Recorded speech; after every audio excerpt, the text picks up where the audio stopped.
For today's Tutorial Tuesday, I'm going to show you how to throw a bubble plate. So center your clay, and then I'm going to use a rolling pin to compress my clay low and wide.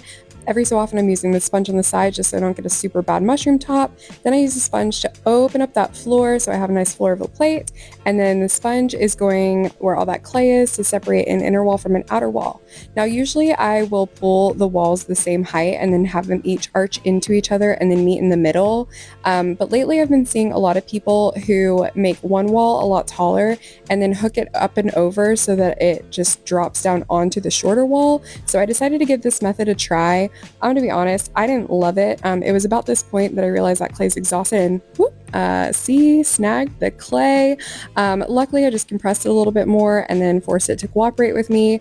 And eventually I got them to meet. So I'm just gonna use that sponge to reinforce the seam, metal rib as well, and then I'm just gonna trim it up, compress the floor a little bit more, and then because there's air trapped in that donut, make sure you poke yourself a little hole, and there we go.